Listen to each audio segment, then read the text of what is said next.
ஒரு சுண்டல் கடை தெரியுது பாருங்க. அந்த சுண்டல் கடையில் இப்போ ரீசெண்டாக ஒரு 2 நிமிஷத்துக்கு முன்னாடி சுண்டல் வாங்கினோம். அதில் சைன் பண்ண ஏதோ பேப்பர் இருந்துச்சு. சுண்டல் வாங்கி முடிச்சுட்டு நான் இப்போ என்னன்னு பார்க்குறேன். இது பார்த்தீங்கன்னா இங்கே பாருங்கள், மக்களுடன் முதல்வர் முகாம் தஞ்சாவூர் மாவட்டத்தில் ஒரு பேருடைய நபர் வந்து அவரோட நிலத்தை வந்து அரசு நிர்வாகத்தை வந்து ஆக்கிரமிச்சிட்டாங்கன்னு சொல்லியிருக்காரு. அதுக்கு வட்டாட்சியரோட சைன் கூட போட்டிருக்காங்க. டேட்டு 22/24.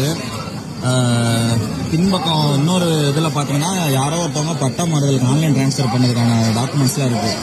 சரி, ஒரு அரசோட முகாமில் போய் ஒருத்தவங்க கொடுத்த டாக்குமெண்ட்டு, சைன்டு டாக்குமெண்ட்டு சுண்டல் விற்கிற கடையில் இருக்குது.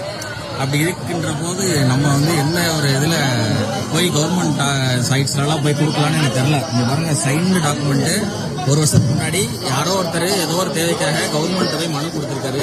அந்த மனு இப்போது சுண்டல் விற்று எல்லாருக்கும் கொடுத்துட்ருக்காங்க. இப்போ ரீசெண்டாக உங்களோட ஸ்டாலின்ற முகாமில் இருந்த மனுக்கள் எல்லாமே வைகை ஆற்றில் கொட்டப்பட்டு ரொம்ப வைரலாச்சு.